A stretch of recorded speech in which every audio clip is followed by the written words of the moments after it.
బాగున్నాయి, రైలు బాగుందన్నా.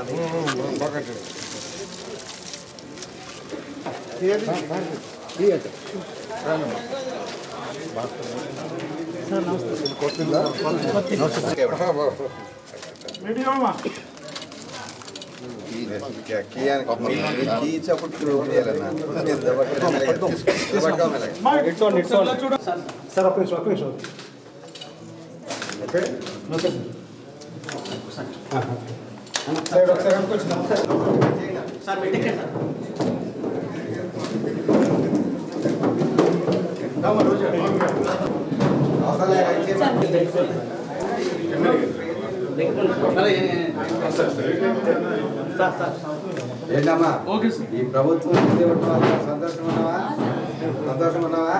10 మందికి ఈ విషయం చెప్తున్నావా? కూటమి ప్రభుత్వం వచ్చాక మన ప్రజలందరికీ కూడా మంచి చేస్తున్న విషయాలు మీ అందరికీ ఐడియా ఉన్నాయా? ఆ మాట మంత్రి గారు చెప్పు.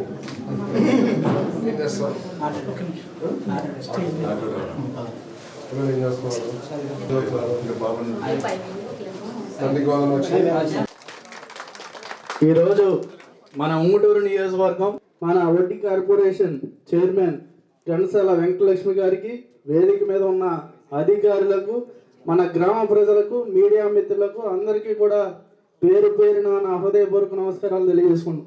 మనకి కాలనీలో సార్ ఇక్కడ 82 ఇళ్ల పట్టాలు ఉంటే దాంట్లో ఆల్రెడీ 47 అన్నీ కంప్లీట్ అయినాయి. అలాగే మనం ఈ కూటమి ప్రభుత్వంలో రాగానే 40 లక్షలతో ఈ రోడ్లన్నింటినీ కూడా నిర్మించి, అలాగే ఎలక్ట్రికల్కి 32 లక్షలతో, అలాగే వాటర్ కూడా చేయడం జరిగింది. మనకి ఇక్కడ ప్రధాన సమస్య వచ్చి ఇంకా చాలా మందికి సుమారుగా ఒక 100 మంది తాళాలు PMAY 1O నిర్మించుకున్న గృహాలకి, గృహ ప్రవేశాలకి ఇచ్చేసిన మీ ప్రియతమ శాసనసభ్యుడు ధర్మరాజు గారికి, విచక్షణ జ్ఞానం ఉన్న వ్యక్తులు ఎప్పుడు కూడా మనం మర్చిపోకూడదు. ప్రస్తుతం రోజులన్నీ మారిపోయినాయి. ఎవరిష్టం వచ్చినట్టు వాళ్ళు మాట్లాడతాం, ఎవరు అనుకున్నది అదే ధర్మంగా నడుస్తున్న ఈ పరిస్థితుల్లో అటువంటి మహానుభావాన్ని గుర్తు చేసుకుంటాం. నాకు చాలా గర్వంగా ఉందని చెప్పేసి ఇవ్వడం చేస్తాను. ఇప్పుడే ఆంజనేయ గారు చెప్పిన సమస్యలు కానివ్వండి, మరి ధర్మరాజు గారు చెప్పిన సమస్యలు కానివ్వండి, తప్పుకోకుండా 2014-19 మధ్యలో ఏదైతే ఇల్లు నిర్మించుకున్నారో వాటికి డబ్బులు చెల్లించాలని ఈ ప్రభుత్వం నిర్ణయం తీసుకుంది. కాకపోతే సమస్య ఏంటంటే మీ అందరికీ తెలిసిందే, రాష్ట్ర ఆర్థిక పరిస్థితులు చాలా ఇబ్బందికరంగా ఉన్న విషయం మీరు అందరూ కూడా గుర్తించాల్సిందిగా మనం చేస్తా ఉన్నాను. గత ప్రభుత్వం చేసిన విధ్వంసం మూలంగా, అవకతవకల ఆర్థిక మేనేజ్మెంట్ మూలంగా ఈ రాష్ట్రం అనేక ఆర్థిక సమస్యలు ఎదుర్కొంటున్న విషయాన్ని మీ దృష్టి తీసుకొస్తా ఉన్నాను. దాదాపు 8.5% ఇస్తారా అనే పరిస్థితికి వచ్చింది. కాబట్టి కొంత ఆలస్యం అవుతుంది, కానీ తప్పకుండా మీ బకాయిలు తీరుస్తామని చెప్పేసి కూడా ఈ సందర్భంగా తెలియజేస్తా ఉన్నాను. ఏదైతే త్రాగునీటి సమస్య చెప్పారో, వాటర్ ట్యాంక్ కాకపోయినా డైరెక్ట్ పంపింగ్ కూడా చేయొచ్చు. మీకు అభ్యంతరం లేదా? అంటే ఈ 87 ఈ కాలనీకి అయితే నేను అంటున్నాను.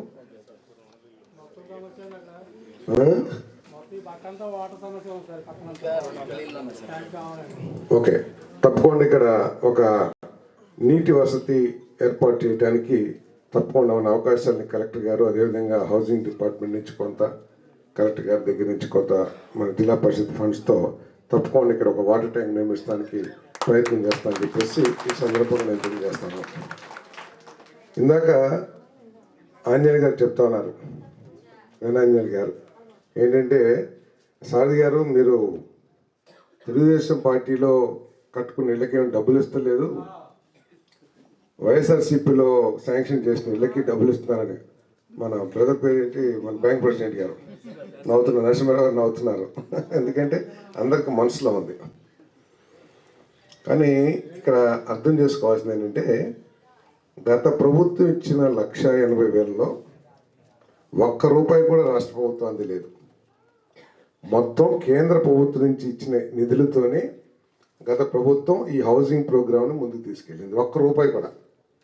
కేంద్ర ప్రభుత్వం 1,50,000 ఇస్తే ఇంకో 30,000, అది కూడా ఏంటి, కేంద్ర ప్రభుత్వ పథకమైన ఎన్ఆర్జీ ఉపాధి హామీ పథకం ద్వారా 30,000 కలిపి 1,80,000 ఇచ్చింది గత ప్రభుత్వం.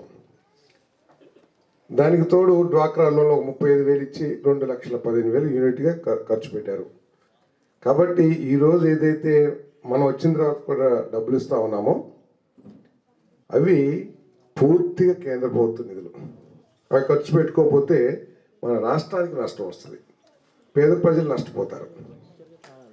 జగన్మోహన్